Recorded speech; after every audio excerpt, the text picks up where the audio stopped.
welcome to the Hood Journal. I'm here with Christina, Chris NumbaNine, whatever you want to call me. yes, the magnificent Chris. I guess we can go with that. Feel me? I like to start off on my interviews by giving my guests their father's appreciation. Chris, thank you so much for traveling all this way, investing in me, investing in yourself by coming on the platform. Feel me? We go way back. You're a very supportive individual, very great, down to earth, authentic human being. Feel me? And I appreciate you for coming on this way to doing this interview. Shout out, feel me? One of your artists. We got A. Cooley in the cut, Yes, DHJ alum. Shout out to her. And feel me? Right, get the conversation started. Of course, I appreciate you. I appreciate the love, and I want to give you your flowers too. You do what you got to do, not only for yourself, but for the community, for the music community, and just for up-and-coming artists that need exposure and that just need some type of support in order to get them somewhere besides where they can get themselves. Appreciate you. Yeah, I try. But for me, it's easier when I have like amazing support from people like you. You feel me? It makes it worth it. It's the reason why I try to do the best that I can. Of course. So yeah, feel me? First question we gotta get into. Talks about your upbringing. Feel me? Where did you grow up? What was your youth? What was your upbringing like? Man, you know I'm from Harlem. West Okay. side, the best side. Come on now. Harlem, Broadway to baby. be specific. Let's get real technical. Wait, say that again. Broadway to be specific. West side, the best side. Come Okay. on now. Say But that. upbringing, feel me, I got two little brothers. I was raised by a single mother. You know, I have other siblings as well, but I was brought up in the household with my two younger brothers. You know, I went to elementary and middle school on the Upper West Side. I was able to be blessed with an opportunity like that because that got me to do certain things that you wouldn't typically see children doing. Like I was in a chess club. Fire. I was on a math team. Feel me? I done competed in the decathlon. Like Dope. I've been playing basketball since I can remember. So it was really it was cool. I just had a lot of opportunities. I was a part of Harlem Children's Zone from. Shout out HCZ. Come on now, like For really sure. though, like Shout out ACZ. Harlem Children's Zone definitely give a lot of people opportunities to do different things and to try different things. I was a part of the drama club. I used to make music myself. Like I used to do a lot of things. Okay. How did that well-roundedness and that versatility help you when you got older? It helped me majorly. It allowed me to never be scared to try anything, to just do stuff that makes me happy, that brings me passion. As long as I have passion with doing something, then I'm glad to do it with no problem. For sure. Any of those talents that you was able to do during your youth, you still doing today? Like you still playing chess? Yeah, you still what's it called? I play chess on the phone. Like, okay, if fire. I want to, if I feel like it, you feel me? I'm rough. Sure, I'm rough. I gotta touch up on my skills. But when I touch up on my skills, it's like riding a bike. You ain't never gonna forget. You just gotta practice sometimes. Yeah, for sure. Definitely, like I like to play ball still. You know, I like to shoot around or whatever. You feel me? Play with my little brothers. I be throwing one day tournaments sometimes just to have fun with my mans, just to have fun with people. You feel me? What else? I be acting all the time. Like I be trolling people, so I be playing around. So with that whole drama club thing, that plays into the acting. I want to get into acting seriously. Like you know, fire. Just watch. I'm looking in the camera when I say this. Okay. You're going to see me on an episode of Law and Order SVU. Oh, word. So you trying to get into that? Please. Wait. That power, everything. You're going to see me places. Just wait. Manifestation is a real thing. I want to see you on that Law and Order because my mom watches that every Thursday. So I definitely trying to see you on the episode. I'm telling you that 25 years. She been on the air for the same amount of time I've been on this. Well, for sure. This year, but what's it called? Happy early birthday. Olivia Benson, check her out. Yeah, she's tough. Nah, what a bro.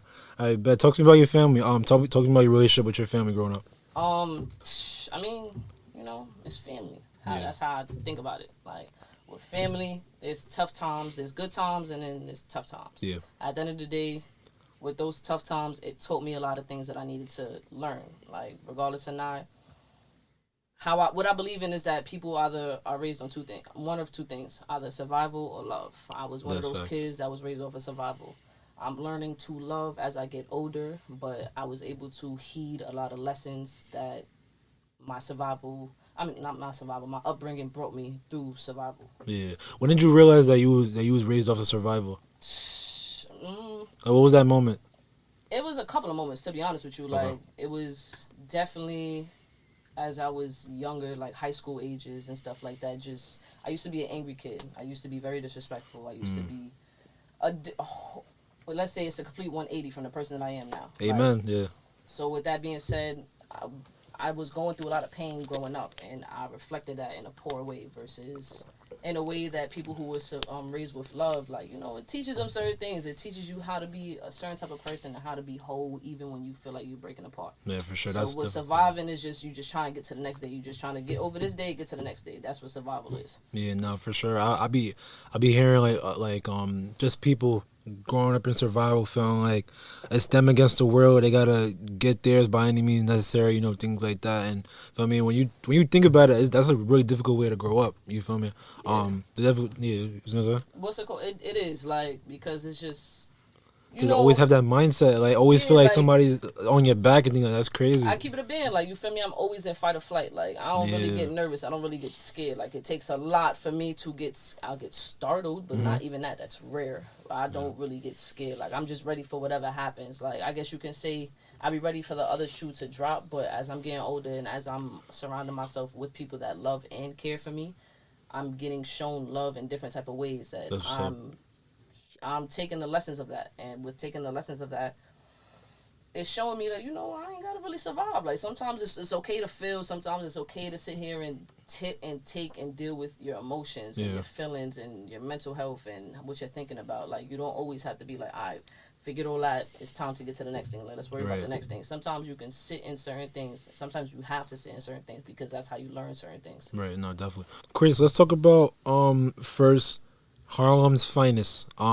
The company, the brand, the empire that you've built. Talk to me a little about how that came about. Man, Harlem's Finest. That's what it is. West side to best side. I'm from Harlem. Feel me? I engage with anybody. Anybody's able to be a part of the team, to be a part of the empire. It's something that I'm dibbling and dabbling in everything. I'm jack of all trades. I'm not just gonna keep it in just music management. I'm not just gonna keep it in videography. I'm not just gonna keep it in certain platforms. I'm trying to do everything. Like, you know, beautiful. It's a whole bunch of different things I want to do. I want to help the youth. I want to create certain community centers. I want to do a lot of things with the Harlem's Finest name. I want to create stores. I want to create laundromats. It's a lot of things that I want to do with Harlem's Finest. And don't steal it because we already got it in the process of getting it trademarked. So please don't even try to steal it. But yeah, Harlem's Finest is the best. Like, how I look at it, I'm from Harlem. Like, I ain't gonna lie. Somebody asks, yo, who are you?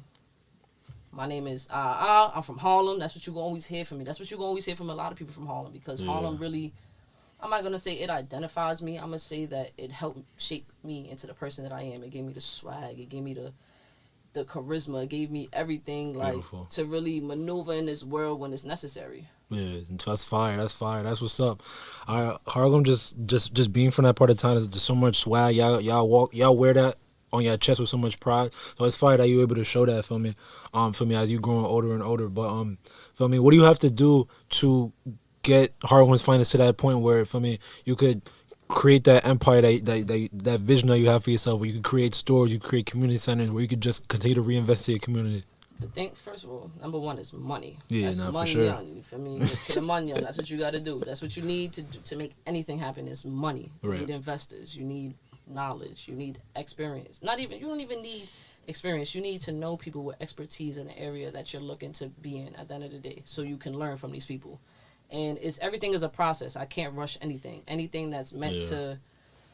At the end of the day, I used to always think this is a cliche ass like stereotype or like saying or whatever the case may be, but like that whole Rome wasn't built in a day. It wasn't. Yeah, no, it wasn't. It took time. Exactly, and you see that. Look how many people go into Rome just to see that, just to see the Colosseum, just to see these different things that was built out there.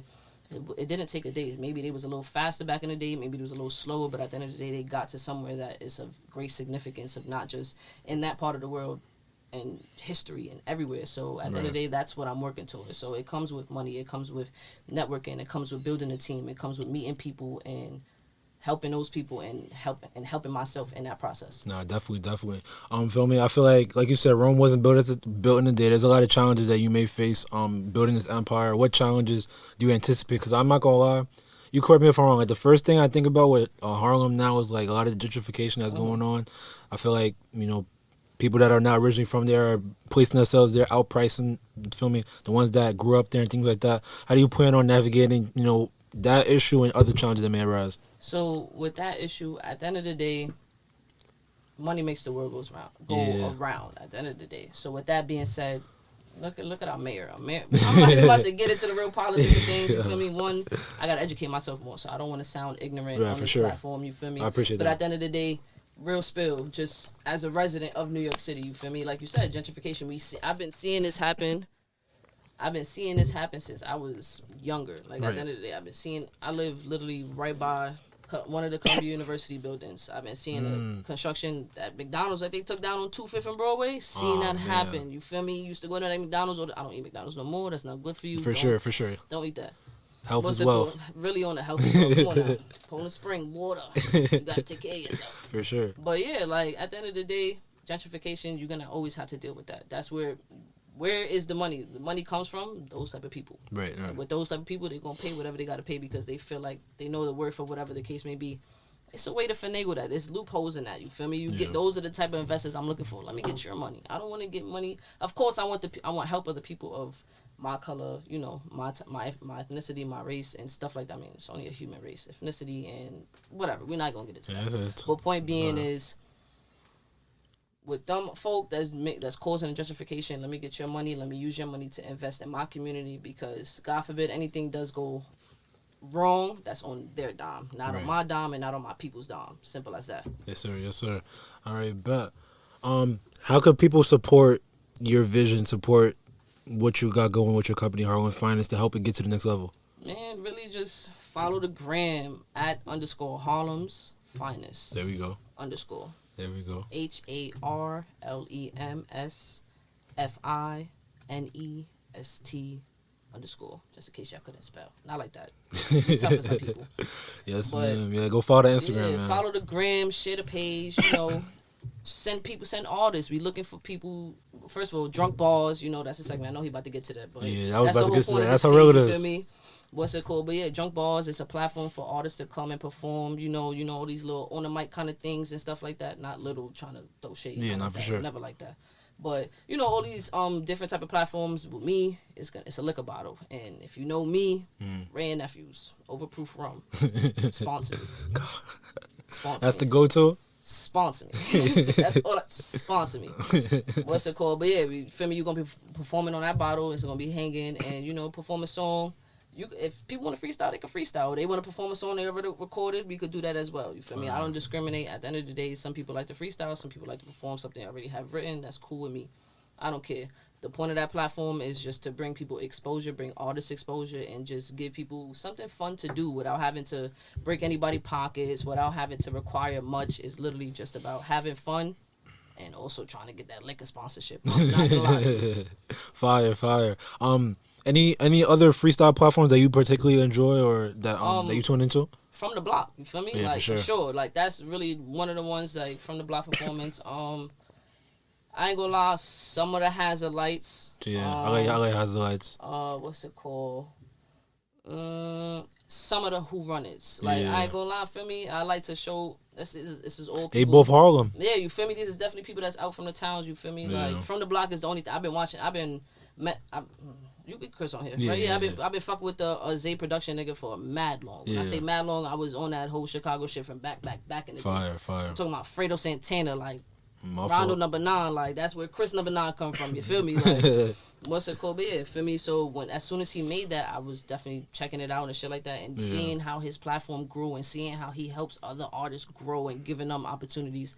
That's fake, like the same shit I want to do. And even with the Hazard Lights and even with all that shit, that shit is giving people opportunities to be bigger and to be seen by a larger platform. And that's just the goal, just to help people get larger. Because when other people get larger, I get larger. Right. And not even in a selfish way, just in a way of I help other people. I know I'm gonna be blessed because at the end of the day, this is all genuine. I'm not looking to get anything out of this. Like, yo, make sure you tag me, make sure share it because it's gonna be posted on my page. I'm gonna collab with these artists at the end of the day, like on an Instagram post, and at the end of the day, they go up and my platform gets recognition. That's great. If you do it, don't. It is what it is, because I know at the end of the day, I'm gonna be blessed. That's fire. I love that because that's the same route that I took on my platform, where it's like, you feel me, anybody that want to take the time, that's gonna take me serious, they want to come on the platform and show love, I'm gonna show love right back. And I don't need no monetary compensation. I don't need the share or the follow. I know that if we have a good interview and I post it and I do what I gotta do, it's gonna do the numbers it's gotta do. Feel me? I feel like quality content is gonna gain traction regardless. Facts. For sure. Feel me? With drunk bars, why should artists want to be a part of your series? I feel like there's a lot of different places that they can go to, but I know you mentioned a few things, but why should they want to be a part of Drunk Bars? Man, listen, it's creative. You ain't never seen nobody rap or perform on a Ray and Nephew's bottle. That's all I gotta say. Like, that's number one. That's real spill. And I give you a shot before you perform. Copy. You feel me? We share the love, we share the wealth, man. You just gonna take a shot of the Ray and Nephews before we perform. We about to have a ball. Feel me? Like, I'm not asking for too much. Make your way over there. You could take public transportation. You could take a cab. For sure.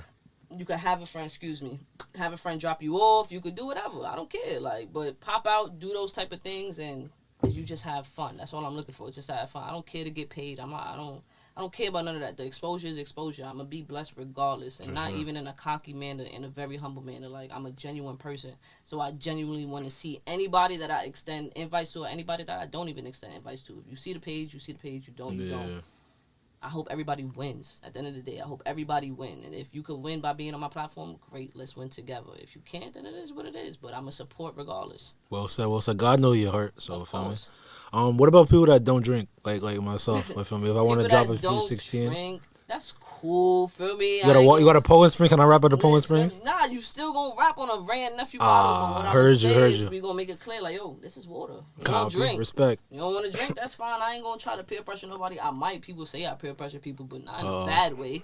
It's just in a way, let's have fun. I'm gonna make sure you good. As long as you good, we good. For sure. Chris not putting the gun to your head. Is your decision. It's not, man, for real though. For real. You have fun. If you want to have fun, you have fun. Sometimes all you need is one shot of Rays and you look at life different. That's all I got to say. My fault. I thought they spoke about Henny like that, but I guess I'm getting it mixed up. No.